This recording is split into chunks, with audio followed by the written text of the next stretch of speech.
on the latest episode of The Other Side. A single word prompt by a listener gets us going on an out there conversation about liminal spaces and the nature of reality. Then I quiz Bryce and Riley about what they learned during Wet Hot Alien Summer 2 Summer Abduction with a new game called What Do UF Know? To listen, go to patreon.com/BigfootCollectorsClub. Woo!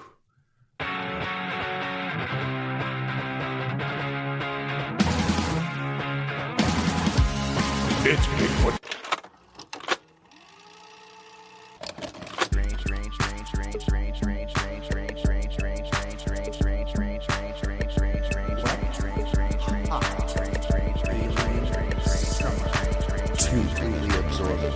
Bigfoot Collectors Club presents Wet Hot Alien Summer 2 Summer Abduction.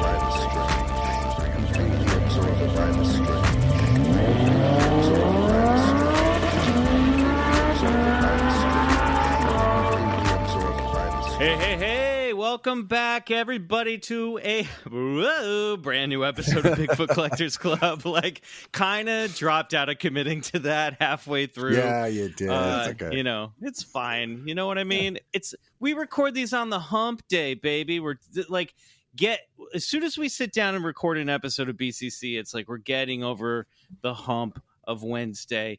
You're listening to this on a Wednesday. Welcome back. It's Bigfoot Collectors Club. I'm your host, Michael McMillan. With me always is your other host, Bryce Johnson. And our super producer, Riley Bray.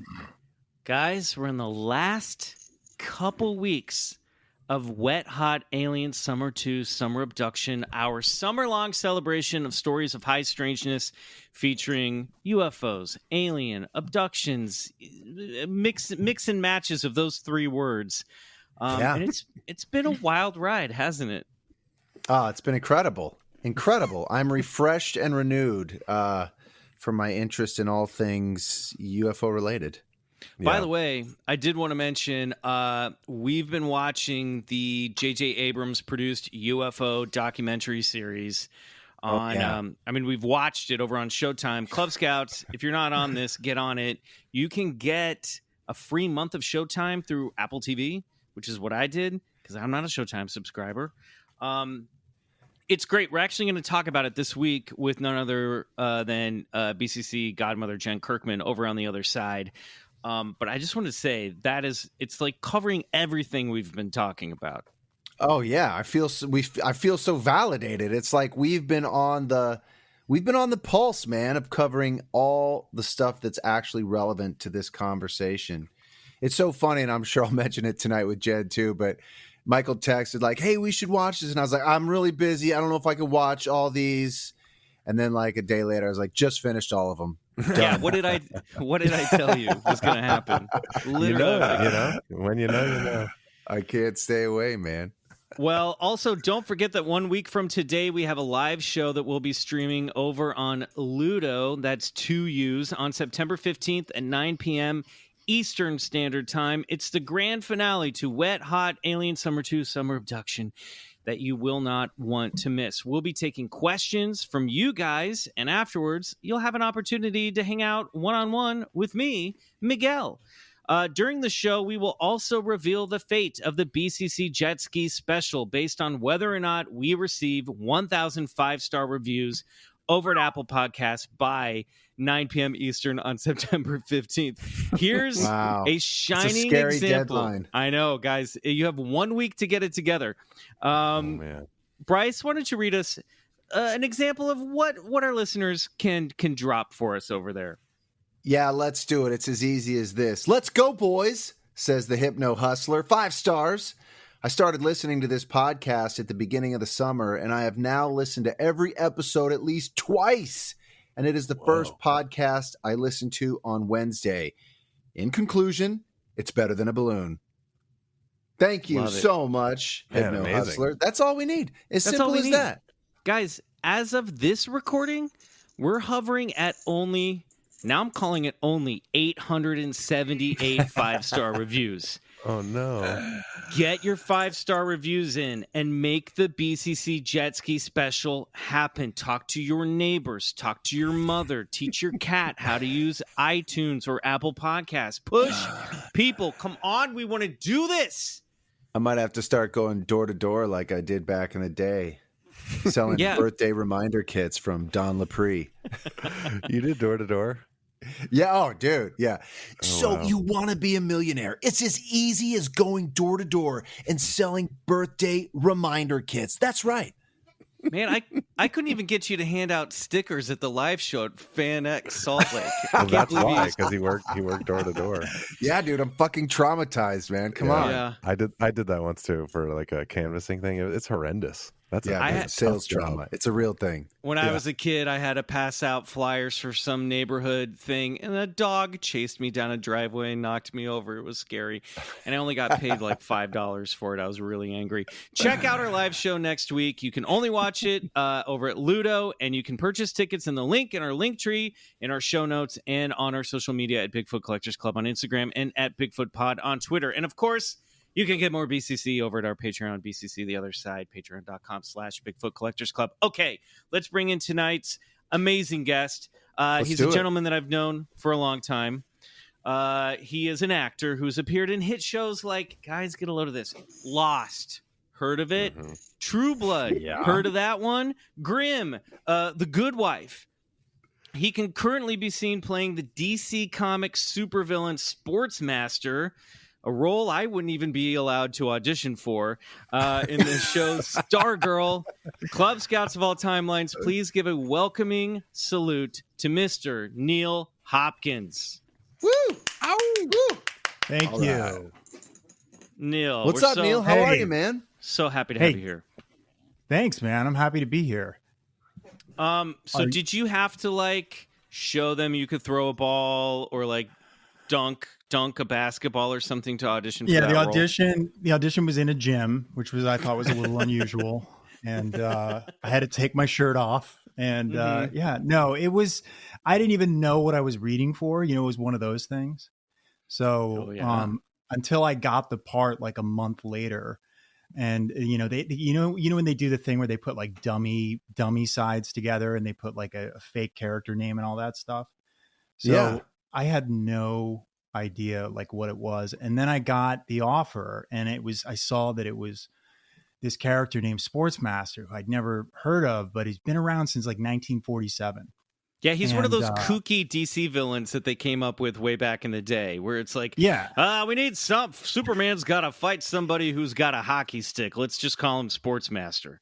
Yeah, or like they were like brainstorming in the room, and some guy had a tennis racket. He was like bouncing a ball on it, and they were like trying to figure it out. And they were like, "Oh, that's it. That's it. It is like so corny, and yet it's so like the way that the creator Jeff Johns, the creator of this show, does it is really up my alley, because he's very funny and it's very tongue in cheek, which I was relieved about, because when I saw the word Sportsmaster, I was like, you got to be kidding me.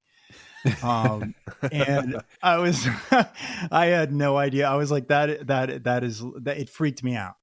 And then when I saw the way that they handled the character, I was like, oh, thank God. Like, it's like I did research, and I learned, they have this cartoon called Young Justice, I think it's called. Oh yeah. It's a good show. Sportsmaster got off the D list of DC villains and became like kind of an A list or B list villain.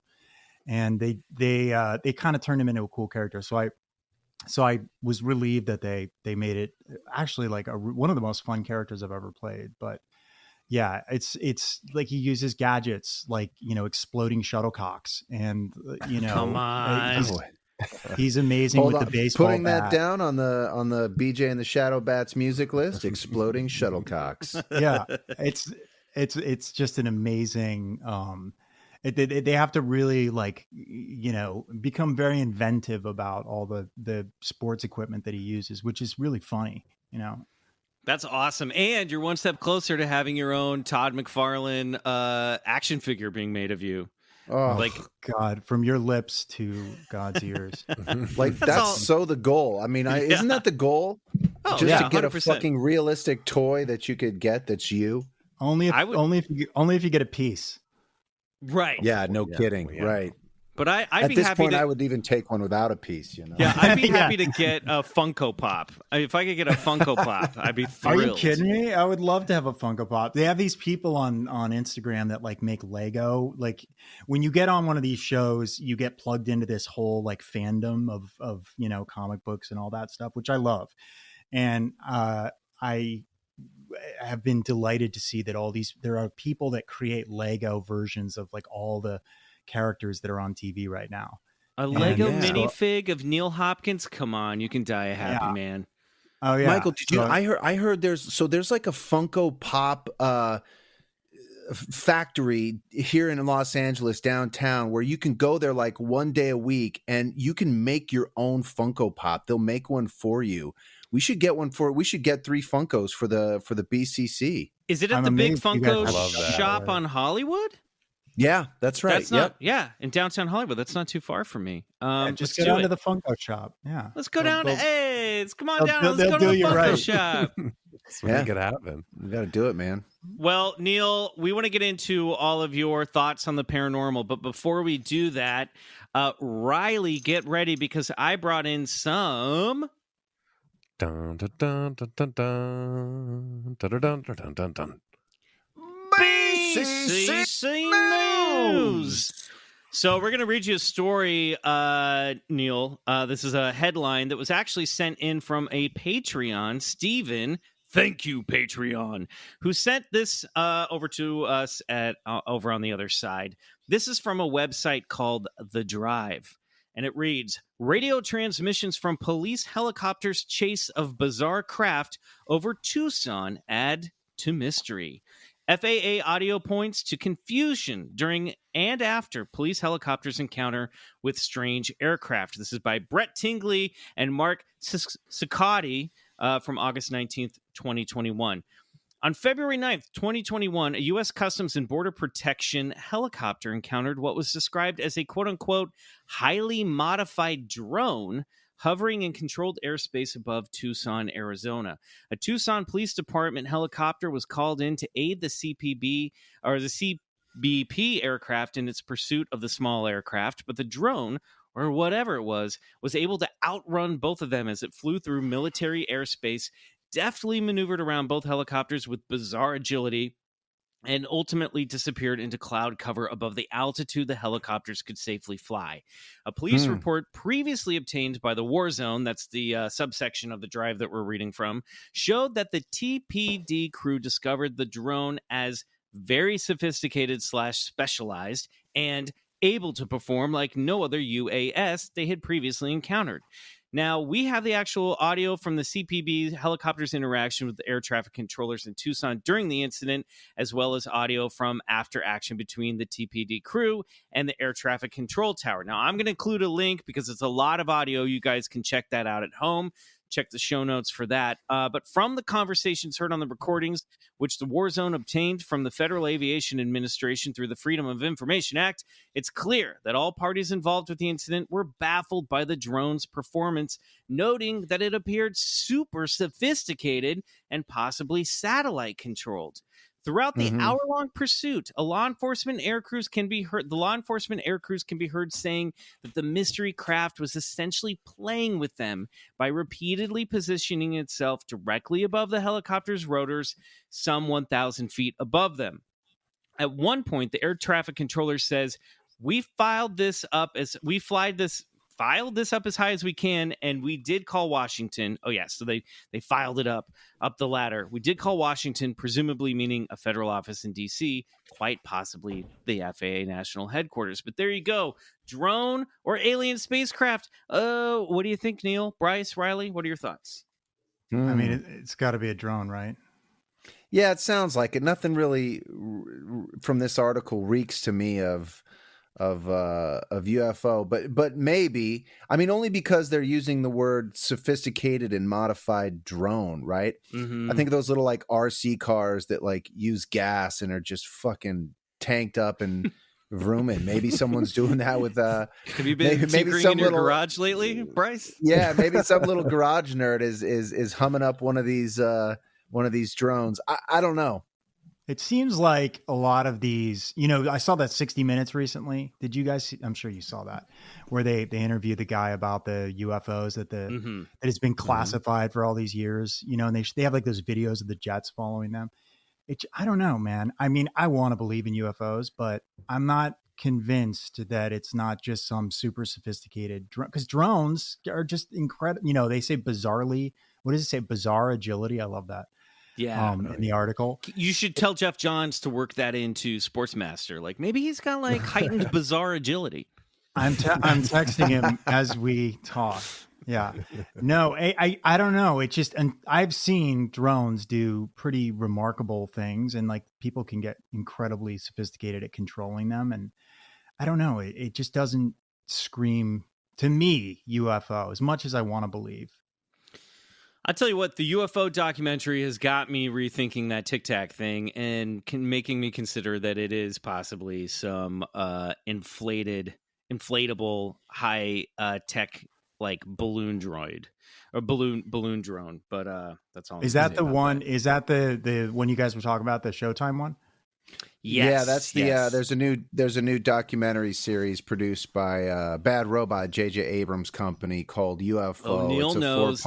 Neil knows all about Bad Robot. Oh yeah, I don't know, dude. That's not a fucking. That's not some super. That's not some super balloon, man. I know what that one guy was trying to intimate, and I'm sure we'll get into it more later. But dude, I don't think that was a fucking. I'm just saying, super balloon. I'm just backing Neil up here. I think these drones are fancier than we understand. That's all. Yeah, well, they don't. Satellite controlled. They have no weight to them, and so they're so easy to maneuver. And I just feel like of course they can do things a helicopter can't do. I don't know. Yeah. Why are we still? By the way, why are we still flying helicopters? Doesn't that seem like Leonardo da Vinci like technology at this point? Yeah, and especially since like most of them crash. Yeah, let's come up with something better than helicopters. Sorry, helicopter pilots that are listening to this, but how about just like 5 drones that can support the weight of a body? Yeah, do something like that. Have you seen those flying things where the guys stand on? They're basically like a big drone where they're like hoverboards. Yeah, the platforms. Yeah, and they can fly across water. Those things are incredible. Something we haven't really looked into, and we should have this summer, is like that jetpack man who's been flying around Los Angeles. We gotta dig into more about Jetpack Man. Maybe we'll talk about him on the live show. Maybe he's not. I don't know what the follow up is on that. Is he the guy that like flew up near LAX, like flew up and like waved to the pilots and who were at cruising altitude? How high did he go? He's like as high as Iron Man. Like that's how high he's flying. That's my just to bring everything back to superheroes. Yeah, right, yeah. I don't know, but I think he was spotted recently again, like cruising over the Santa Monica Mountains. So we gotta look into Jetpack Man. He probably has like 5 documentary crews, like just trying to get access to him right now. I mean, that would make a pretty sweet documentary, don't you think? Like, because he's whatever he's doing it underground and not trying to be detected. Because there's actually like a guy named Jetman. I follow him on Instagram, and he's the one that's been doing the jetpack stuff and the flying wing jet longer than anybody. And I mean, it's a big operation for that guy to do what he does. Like, he has to be taken up in an aircraft, usually a helicopter, or a plane or a Cub plane, and and then he gets out on he has this like wing. It's very much like what are those one toys, Michael, with the you're talking about the Centurions, of course. The Centurions, Power Extreme. Yeah, it's like the blue dude with his wing and this guy has rockets on it, and that guy and his little modded out jet wing, it can outperform. That's the only one that can really like go that altitude and perform those maneuvers. Anybody with those like kind of like you've seen the one video of the military guy with the little jet arms going from the boat to the battleship. It's like 200 feet, right? Yeah. Have you seen that video? Yeah, yes. That's amazing. Yeah, it's amazing, but it's not up at altitudes above 5,000 feet. I mean, so right. I don't know. Whatever this guy is, and first of all, to be flying over restricted airspace, over especially like an airport of Los Angeles, I mean, he's really fucking with the powers that be. So Totally. I don't know. It's It's a crazy. very strange case. They never found out who it was or exactly what it was. All the pilots described, I didn't hear anything about waving to the pilots. All I heard was like, it looked like a something on like a guy on a jetpack, but I'm I don't telling know. you, It probably is that, but the super people are emerging. They're becoming 3-dimensional and real. It's happening. We're at the birth of the superhuman right now. I'm excited. So, Neil, what is your personal paranormal history? Did you grow up believing in ghosts, aliens, Bigfoot? Have you ever encountered anything you couldn't explain? Have you ever had even a weird tarot card reading? I've never done a tarot card reading, but I don't have like a legitimate, I wish I did.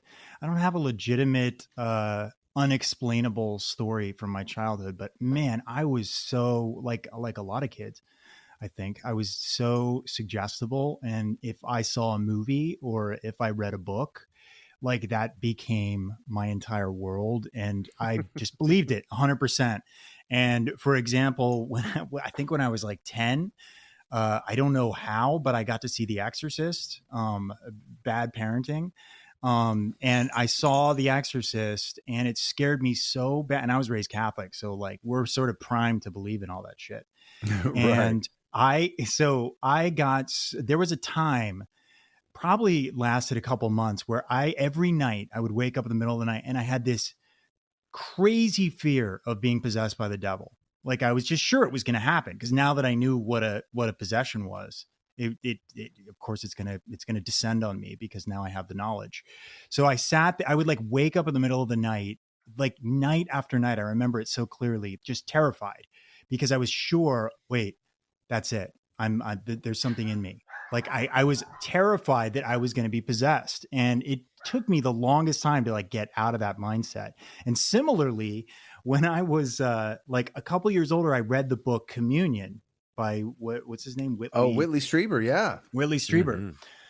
That book freaked. I don't know if what you guys thought of that book, but that scared the shit out of me. Couldn't even go near the cover of that book at B. Dalton at Oak Park Mall. It has one of the scariest covers I've ever seen. Like to this day, when I look at the cover, because I still have it. When I look at the cover, I find it very chilling.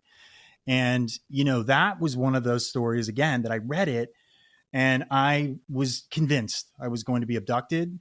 I was convinced it was going to happen. It was only a matter of time. And so I would go through these periods in my childhood where, I just believed in everything. And I thought for sure it was going to happen, because every detail of that book seemed believable to me. I love that you're just relating to like a 40-year-old man in the Catskill Mountains on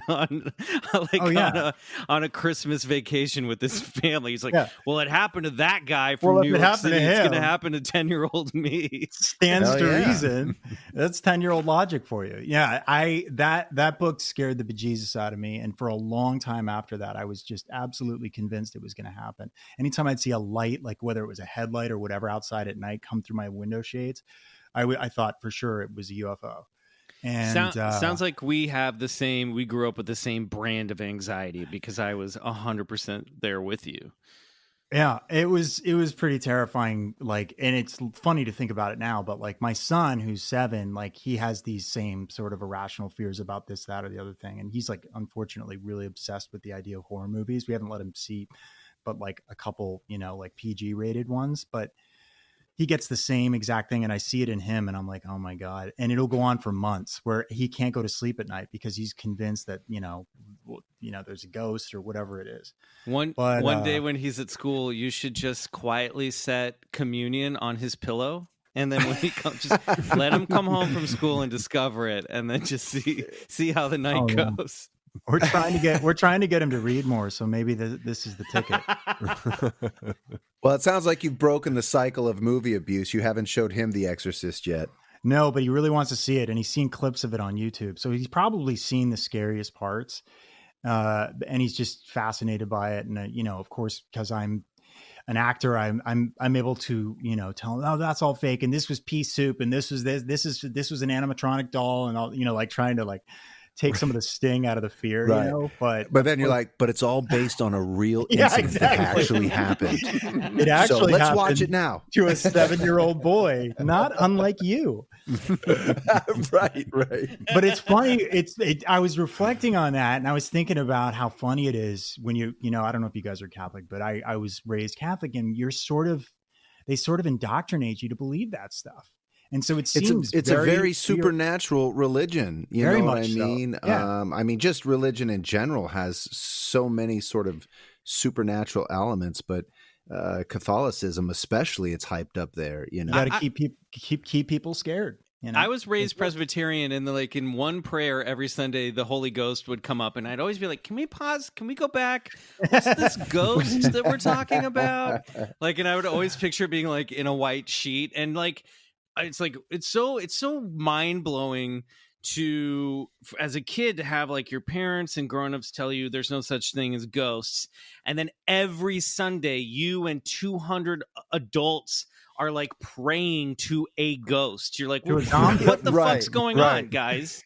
I'm taking Jesus part is of literally a ritualistic behavior. Now I'm eating the body of Christ, and now I'll drink his blood. Let's all have a great Sunday. Wait, are we vampires? What's happening here? I know What the fuck is going on? Yeah. When you try to explain, it's one of those things where unless you're indoctrinated in it from a young age, which is why they do it, it's just bizarre, you know? And I try to explain, because we haven't raised our kids with any religion, and because I became a skeptic, and I'll get to that later, but I threw off all that, you know, belief that I had as a child. And I became a very committed skeptic for a number of years. And now I'm kind of in between. I don't know. I'm open to it. But when I try to explain to my kids who don't know anything about religion, because we didn't raise them that way, about the religion I was raised in, it gets weird really fast. You know? Yeah, it must sound like you grew up 200 years ago. You know what I mean? My kid who wasn't raised in the church. My son will be like, yeah, but Jesus died. I'm like, yeah, but then he came back to life. And then he ascended into heaven. And as I'm saying, I'm well, that's what a lot of people believe. Billions of them, in fact. But I try to couch it in that, well, that's the story anyways. You make up your own mind. Right. It just gets from taking communion to, the body and blood of Christ. I mean, it's got vampires, it's got zombies, it's got ghosts, it's got devils. It's no wonder we're all fucked up. I mean, we tell these kids about a jolly elf that sneaks through our chimney, and we're like, no, that's real, until they're 9. We're like, oh, we're just lying to you. That's just kidding. That's not a real thing. But the Jesus thing, still real. Well, and we're at the point now with my son where he doesn't believe, my daughter doesn't believe, she's 10. She doesn't believe in Santa anymore, which is sad. But you do start to examine that, and you're like, what are we we're basically just tricking everyone. We're tricking these kids to really believe in something that is totally supernatural and illogical. And then one day we're just going to be like, just kidding, and then they're just supposed to forgive us for it. We're we lied to you for, 10 years. Listen, totally. It's a shaky psychological foundation. I just have to interject here. I apologize. There are parents who, believe it or not, let their kids listen to the show. So I just want to say to the kids who just heard that right now, this is just like UFOs and aliens. Some people don't believe in it, but it doesn't mean it's not real. Okay, so don't worry about Santa. He's going to show up this Christmas. It's real. It's real. It's totally real. Yeah. So, and then another experience I had when I was a kid, to get back to that, was I grew up in Boulder, Colorado, and we had these, a bunch of trees behind our house. And in the middle of the night, there was a period in the summer, I remember when we first moved into this house, where we would hear what sounded like gremlins in the trees. And it was the scariest sound. And I found out later it was raccoons fighting at night in the trees over scraps of garbage. Have you guys ever heard raccoons fighting? Yeah, it's a wild sound. It is. If you haven't heard it, go on YouTube and look up you got to listen to the audio of raccoons fighting. It's something that a sound designer would record to use in a movie for some kind of, demonic creature, because it is otherworldly. And so, I would hear this every single night. And for the longest time, we had no idea what it was. And you'd look out your window, and you wouldn't see anything, but you'd see the trees shaking. And I was convinced it was, I didn't know what it was. I thought it must be gremlins or something. Yeah, that's freaky. And for the longest time, I believed that. And then finally, like, we found out it was just raccoons. And there was a part of me that was like relieved. Okay, it's just raccoons. And then there was a part of me that was a little disappointed because it was a little bit cooler when it was gremlins. Yeah. But, Yeah. Have you ever heard, Neil, have you ever heard of the Kelly Hopkinsville goblin case? Oh. There it is.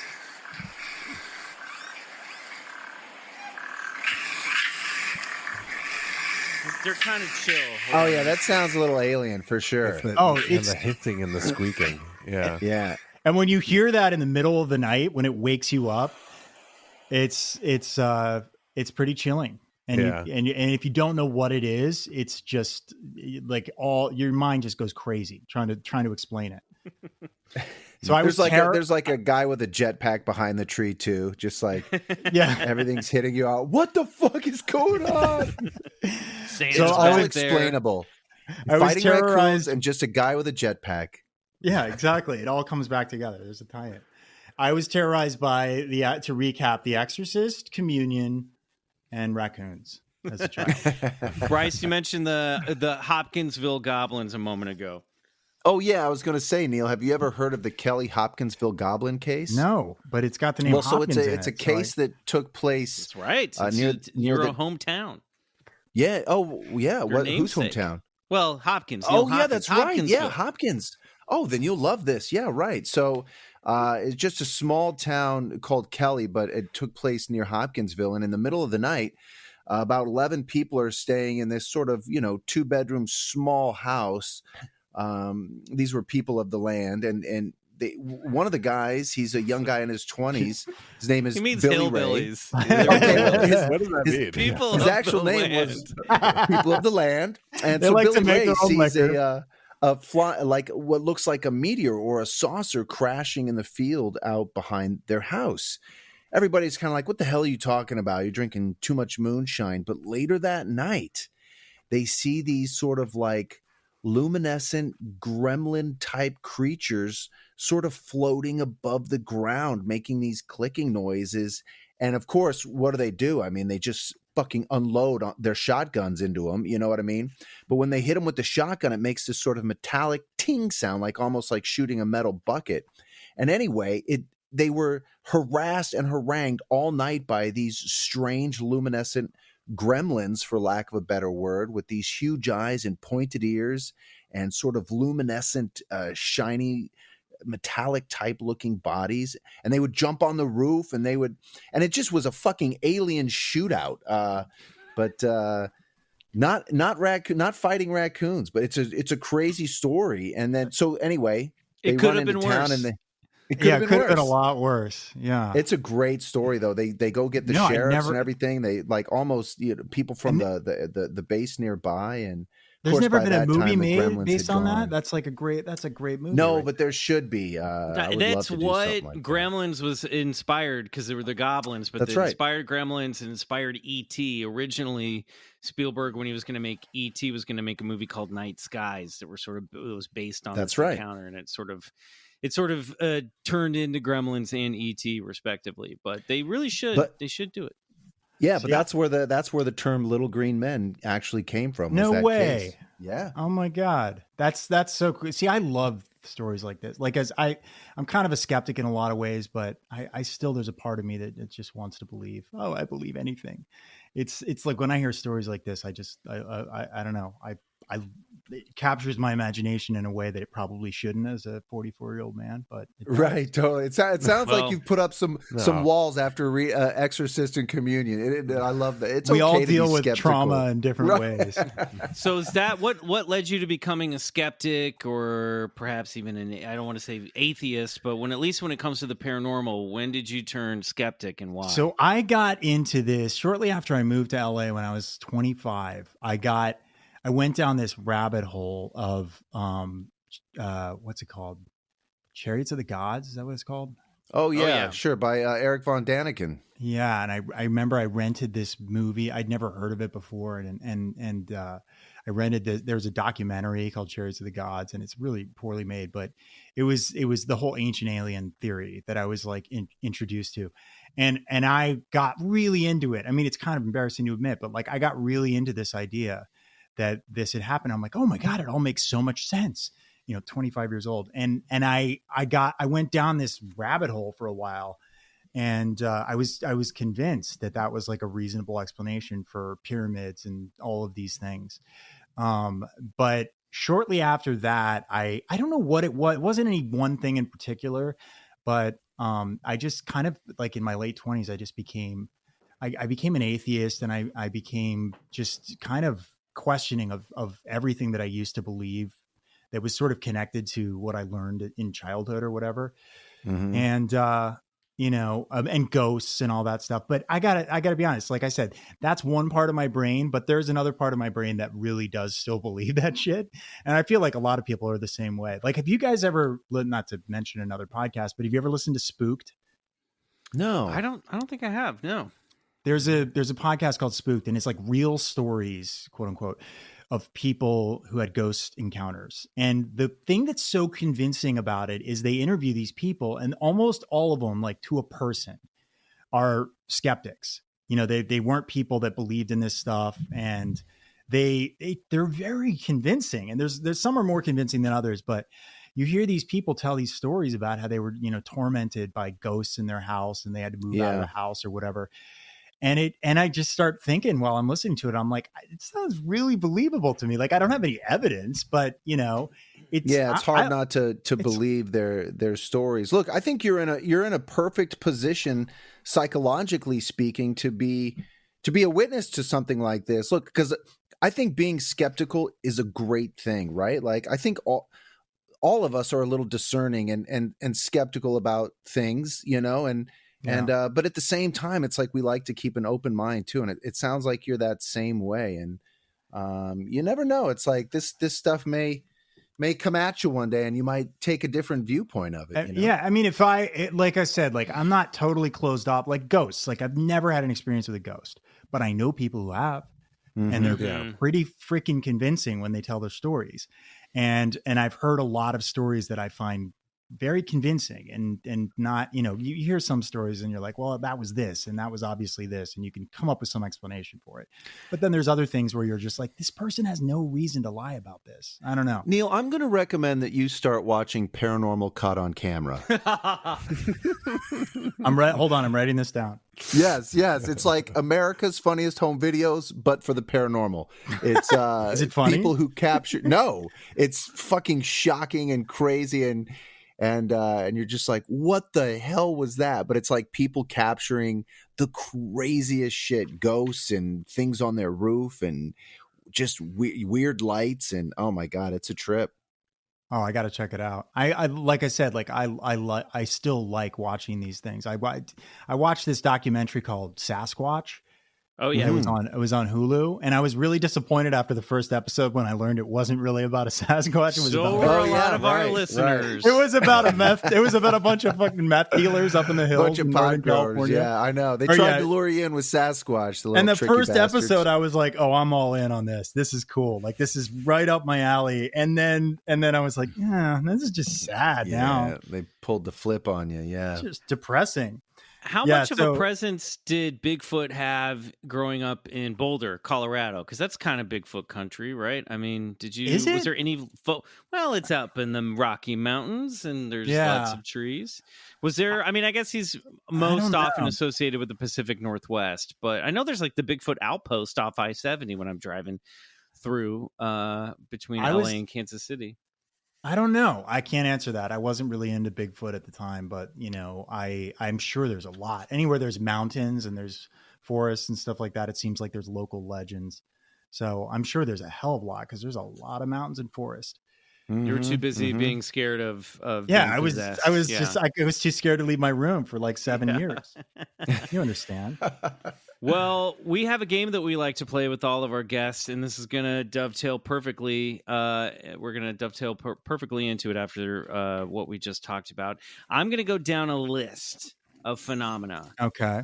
Now, this is really going to require both sides of your personality, because if you're open to it, you're going to say believe it, If you're not open to it, you're going to say bullshit. You have to come down on one side of the fence. Now, when it's done, we can circle back and unpack anything you want to, okay? Alrighty.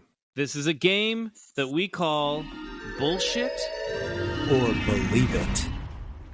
All right, Neil Hopkins, on your mark, get set, ghosts, Believe it.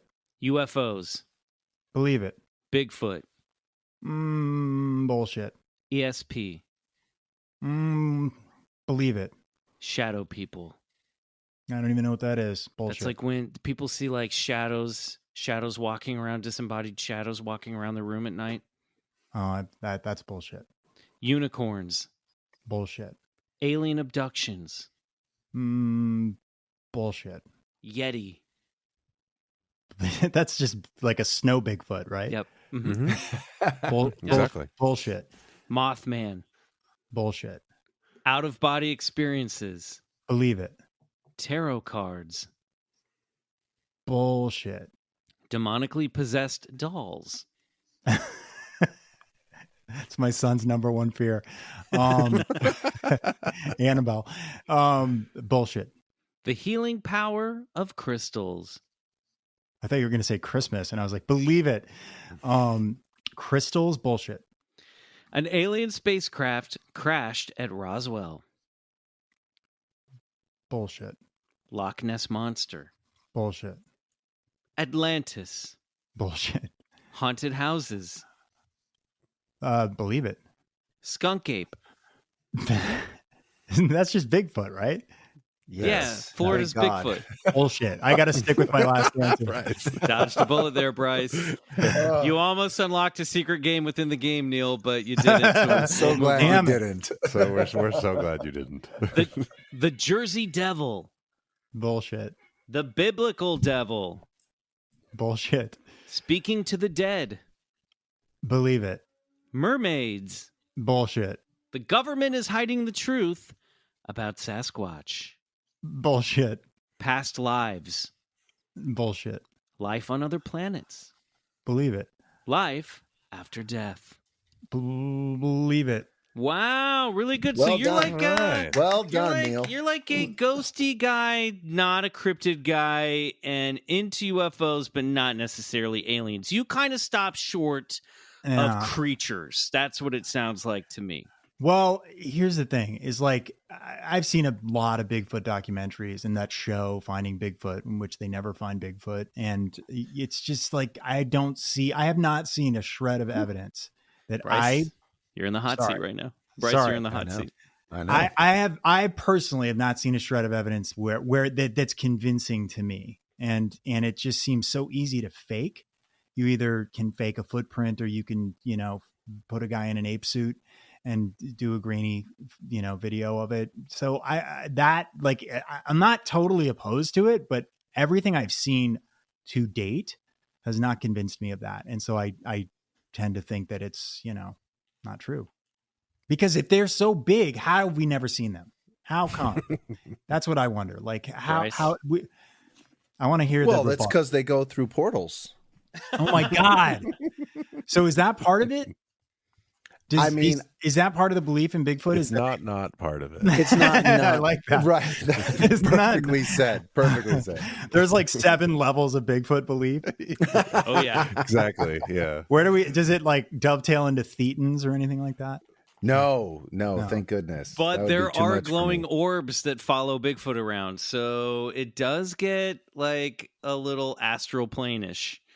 I feel like leave Bigfoot to Bigfoot. It's interesting enough on its own, right? Why do you have to have orbs and portals and stuff like that?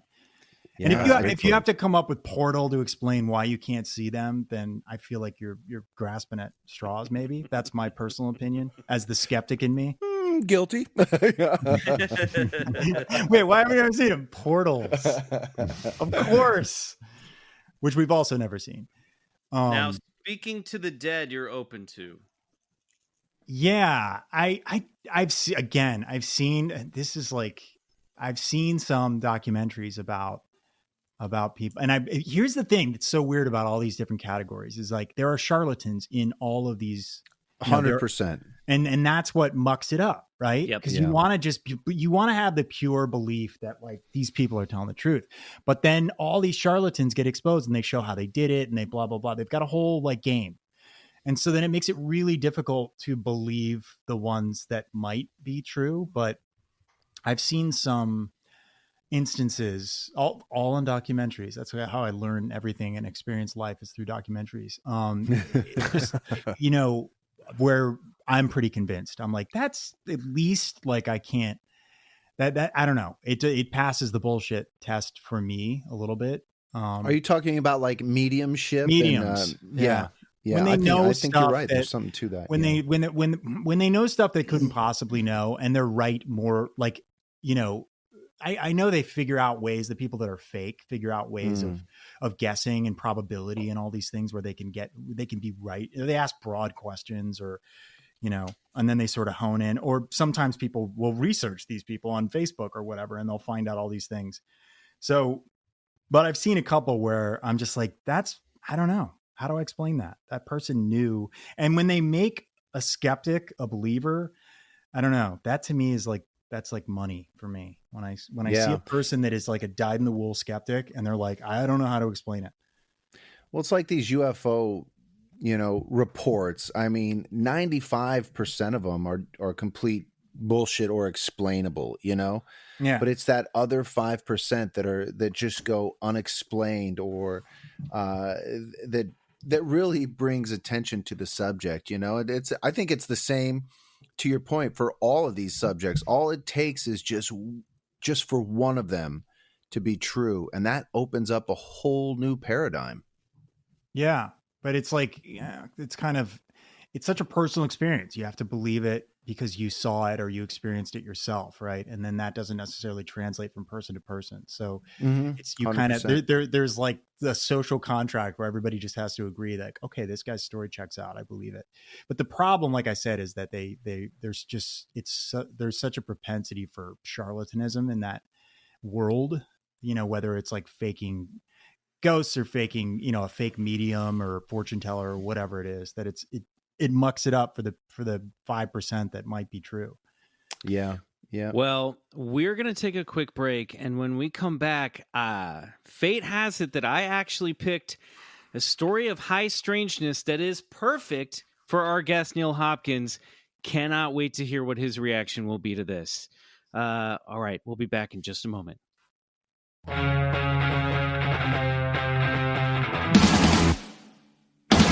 Okay, well, Neil Hopkins, we have a story of high strangeness for you this week. I've assigned roles, listeners, for both Neil and Bryce, so boys, get your lines ready. Okay. This actually centers around a holy man, a priest, in fact, and it involves, what else? Of course, a UFO, because it's Wet Hot Alien Summer 2 Summer Abduction. So here we go. Riley, cue us up. Longtime listeners of BCC are well versed in how highly active the 1950s were when it came to UFOs. The summer of '52 saw unidentified aircraft flying over the nation's capital and the birth of Project Blue Book, the U.S. government's quote-unquote official investigation into the phenomena, headed by J. Allen Hynek, which worked hard to explain away most eyewitness encounters, although Hynek himself stated some encounters couldn't be explained by conventional means. 1952 UFO flap also kicked off the modern era of contact with alien beings, generally beginning with Polish-American spiritual instructor George Adamski's conversations with a humanoid alien, a Nordic-like UFO knot named Orthon, who warned Adamski of imminent global catastrophe in the atomic age.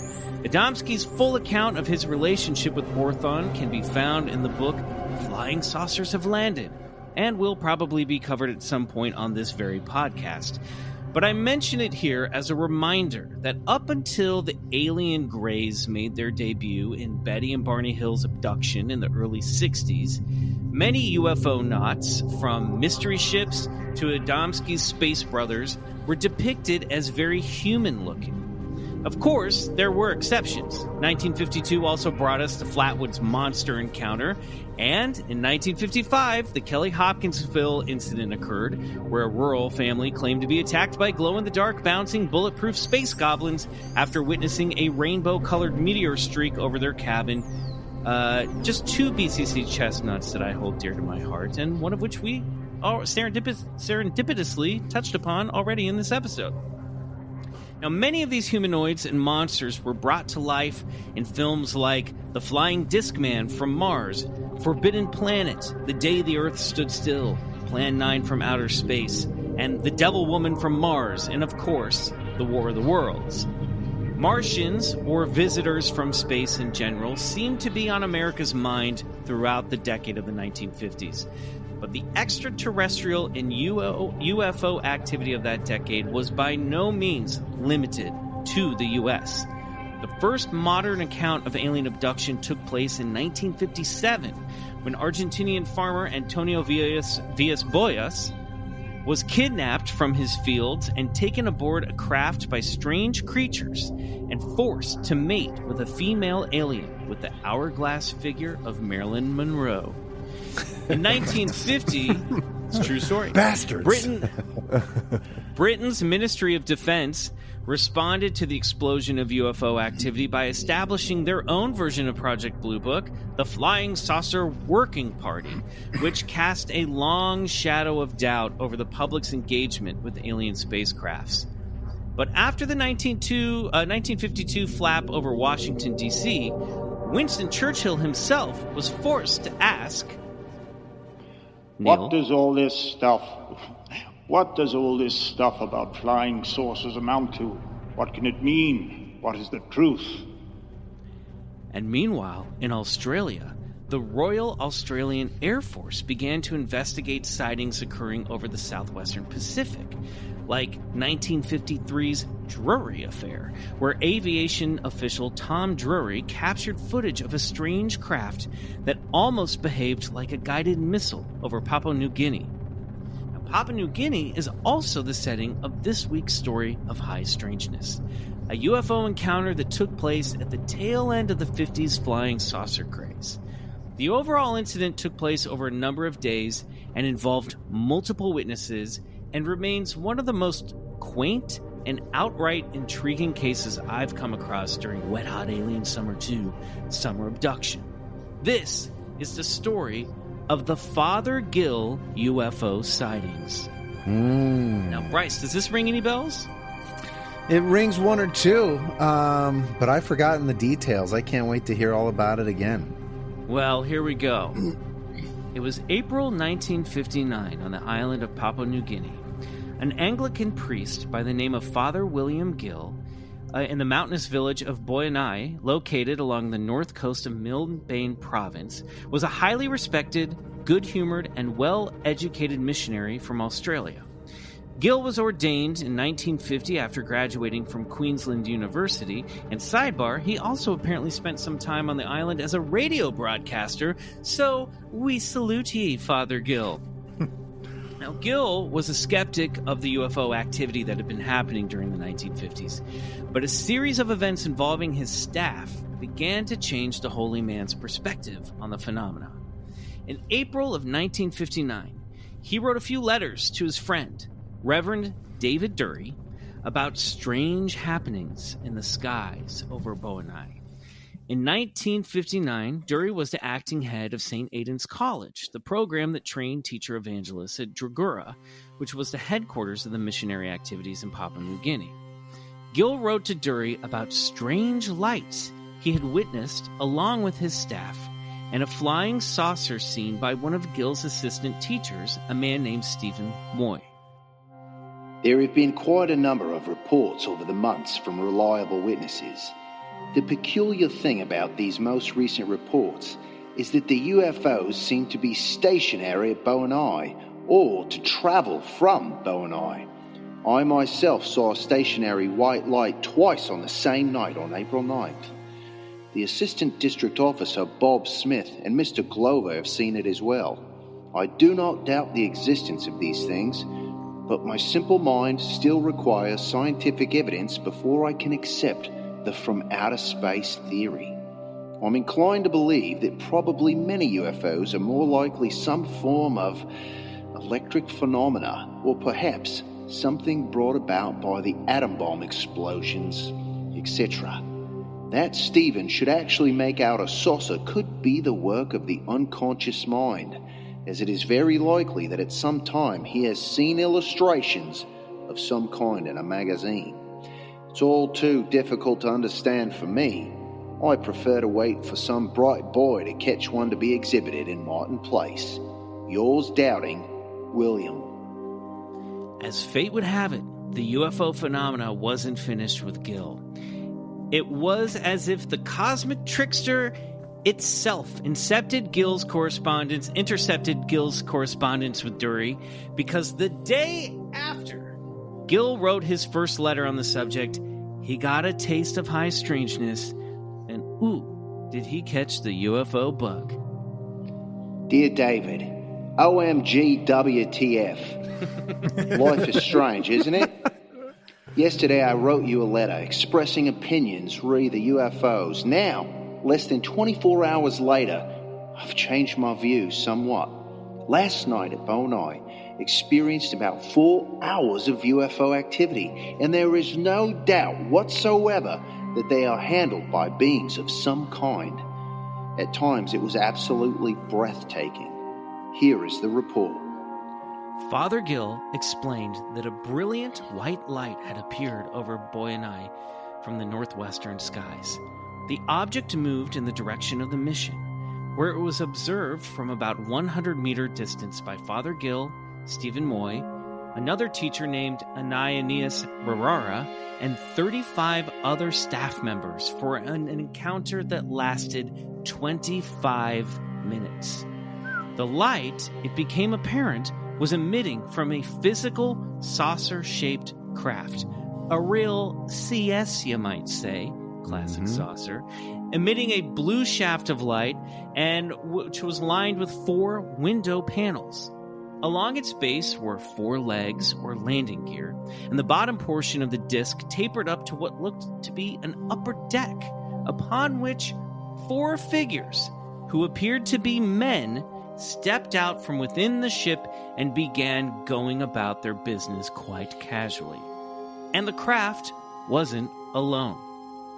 We watched figures appear on top, 4 of them. No doubt that they were human. 2 smaller UFOs were seen at the same time, stationary, one above the hills west, another overhead. On the large one, 2 of the figures seemed to be doing something near the center of the deck, were occasionally bending over and raising their arms as though adjusting or setting up something not visible. One figure seemed to be standing, looking down at us, a group of about a dozen. I stretched my arm above my head and, I waved. To our surprise, the figure did the same. Ananias waved both arms over his head, then the 2 outside figures did the same. What the fuck is going on? Ananias himself began waving our arms, and all 4 now seemed to wave back. There seemed to be no doubt that our movements were answered. All mission boys made audible gasps of either joy or surprise, or perhaps even both. As dark was beginning to close in, I sent Eric Kodawara for a torch and directed a series of long dashes towards the UFO. After a minute or 2 of this, the UFO apparently acknowledged by making several wavering motions back and forth. Waving by us was repeated, and this followed by more flashes of torch. Then the UFO began slowly to become bigger, apparently coming in our direction. It ceased after perhaps a half a minute and came no further. After a further 2 or 3 minutes, the figures apparently, lost interest in us, for they disappeared below deck. At 6:25 p.m., 2 figures reappeared to carry on with whatever they were doing before the interruption. The blue spotlight came on for a few seconds, twice in succession. This man is the most casual Anglican missionary of the 1950s. I love him. He even apparently swears in his letters to his mentor. Guilty as charged. He said, now I just can't help but picture like the kangaroo from Dunkaroos, like writing this letter. During this encounter, the vessel drifted higher into the clouds, with the UFO not still visible. As evening rolled in, Father Gill and his staff went to dinner and then to evening mass.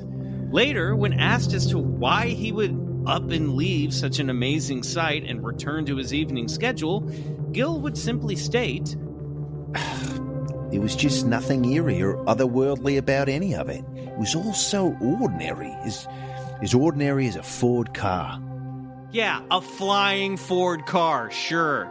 Right, there is that, right? It was flying, Father. So after Mass, around 7:45, the clouds had enveloped the ship, and Father Gill and his staff could no longer make visual contact with their airborne visitors.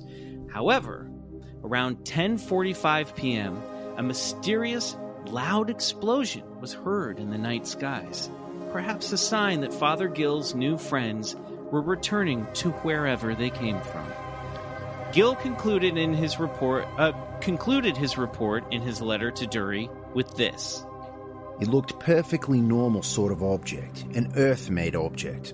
I realised, of course, that some people might think of this as a flying saucer, but I took it to be some kind of hovercraft the Americans or even the Australians had built. The figures inside looked perfectly human. Chairs. Convinced? Bill. P.S. Do you think P. Moresby should know about this? If people think it worthwhile, I will stand the cost of a radio conversation if you care to make out a comprehensive report from the material on my behalf. Father William Gill setting the trend for paranormal podcasting. Woo woo. You got your wish, Father Gill. We're talking about it right now. The RAAF, who, as I mentioned, by the way, I don't know what's going on with me. I got the bug tonight. Who I mentioned earlier has already begun investigating Australian UFO sightings in the early 50s, came out to investigate. But after speaking to Father Gill and his cognizant staff, who all claim to have clearly seen 4 men waving from the deck of a classic flying saucer, concluded that the whole thing must have been caused by cloudy weather refracting light off of the planet Jupiter. Nothing to see here, folks. Father Gill eventually returned to Australia, where he worked in Melbourne as a grammar school teacher. He would occasionally speak about his encounter publicly and willingly, so never wavering from the account. The event became the inspiration for the novel Visitants by Australian author Randolph Stowe, and Gill died in 2007. As to who or what the visitors above Bo and I were, or from whence they came, your guess is as good as Father Gill's. But perhaps we should take a cue from the priest's attitude that when strange things are seen in our skies, whether it's the 1950s or today, extraordinary events are perfectly ordinary. And that is the story of the Father Gill UFO sightings. Wild. Wow. Well done. Well told. Thank you. Indeed. Sorry, I'm tripping over my words tonight.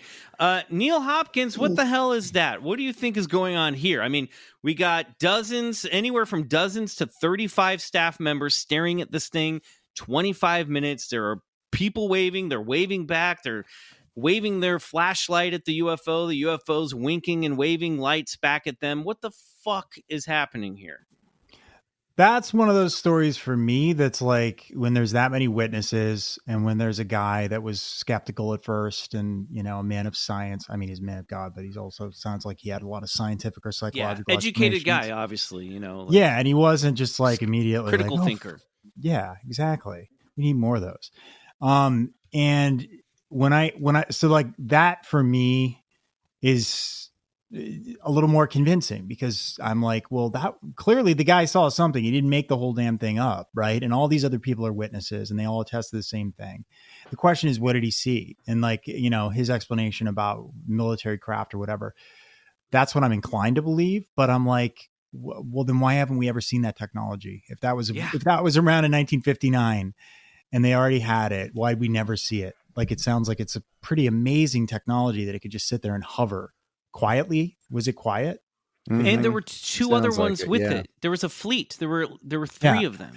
At that, so the military explanation for me just doesn't ring true because I'm like, what? We didn't have that technology, and if we did, we would have used it in the subsequent years, and we didn't. right? This is 62 years ago. Yeah.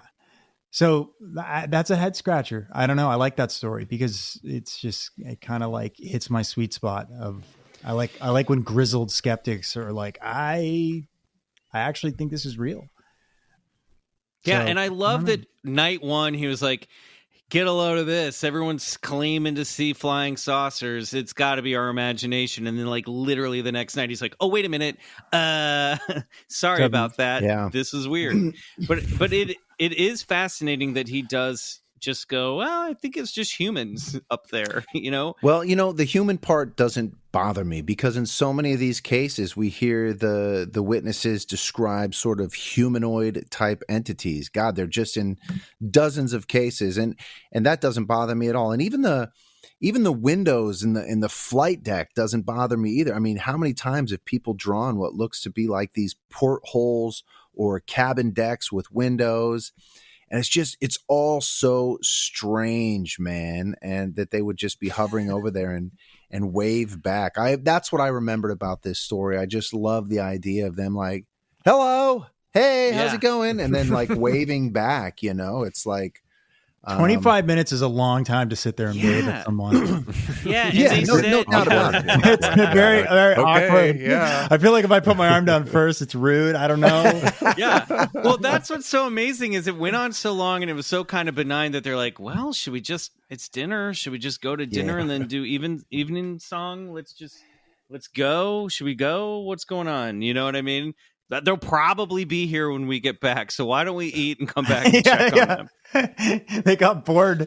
They got bored by the aliens. They got bored. Yeah. And that was in 1959. Imagine today's attention span. People would get bored after my about God. 30 seconds. I mean, I guess too, in 59, we're in the Cold War, it's a big technological boom age that maybe you're just thinking, yeah, why not? Why wouldn't we have this, this would be the next technology that we'd come up with. Sure, why not? You know what I mean? It's just he's just thinking I'm seeing a new invention up there.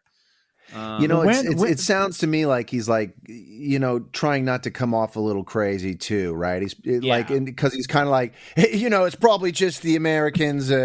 Anyway, P.S. If you want me to look into it further, I'd be happy to. You know what I mean? Like, love to figure out what the fuck that was. Yeah. Well, the other weird thing about that is, again, like going back to the technological thing, like if it's that easy that you can build those things in 1959, it just doesn't make any sense why the Soviets or why the Americans wouldn't have made, like, we should have the most amazing, like, invisible technology by today. If we had that kind of technology, there's no way they would let it go to waste. And that's why the military thing, like, I believe that more today, but when you go back that far, I don't know. I find it hard to believe that they were able to invent that kind of stuff back then. This kind of speaks to the point that we were talking about earlier too. The same thing sort of happened with the flying dirigibles, which were these like large balloon type airships with a crew aboard that looked like sailors. And the dirigibles, and this was at the turn of the century, like 1897, 98. And as these things flew over the United States for the better part, some farmers would just see this like, oh, look at what we're developing, isn't that great? And they would wave at the people aboard the ship, and the people at the ship would wave back down to them.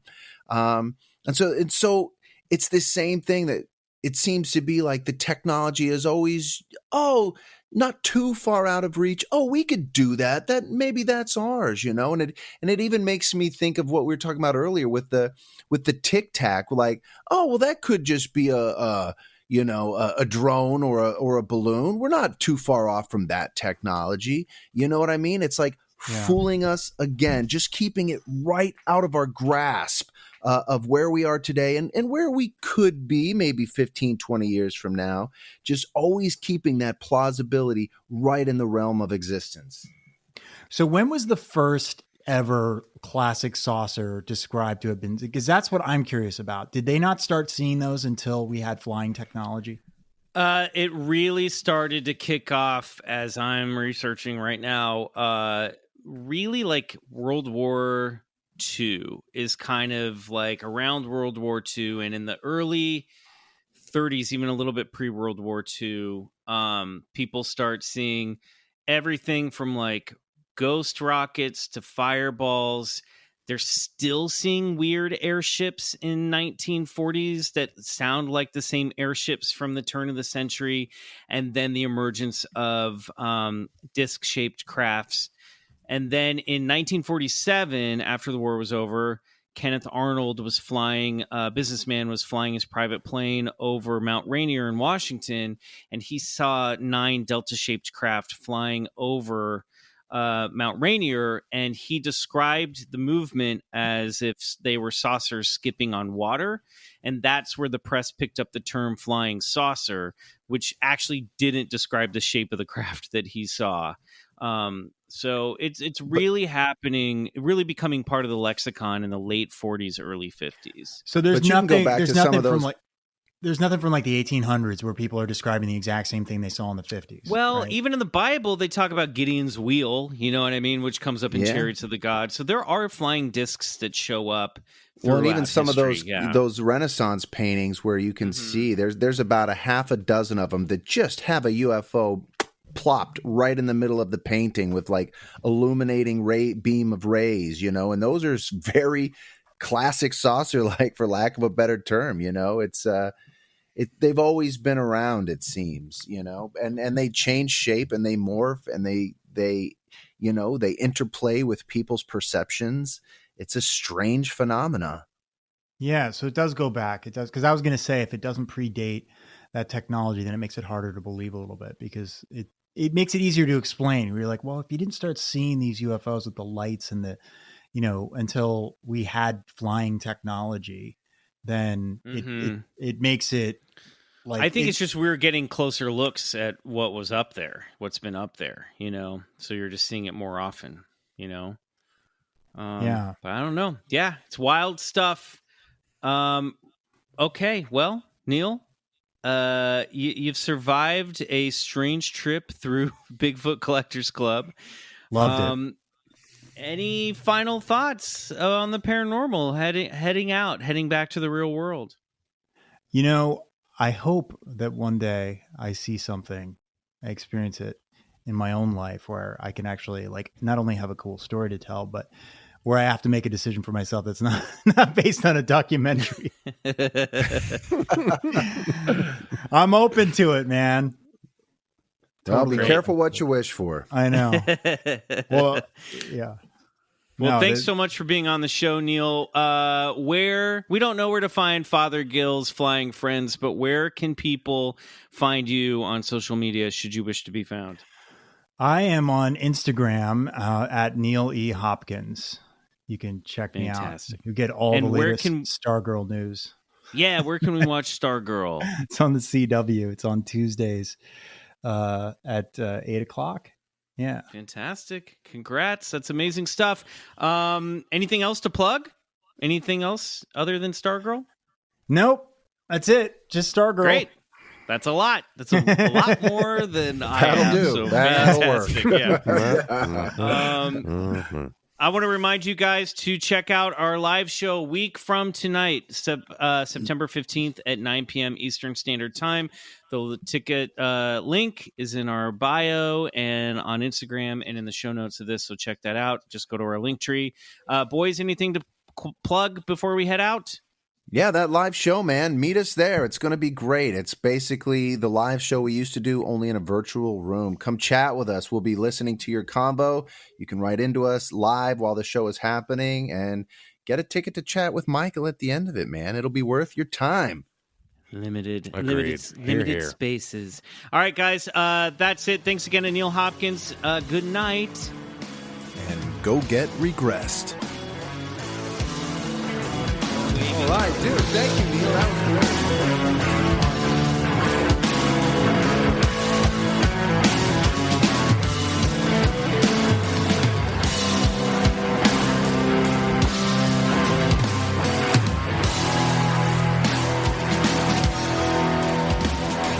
Bigfoot Collectors Club is produced by Riley Bray.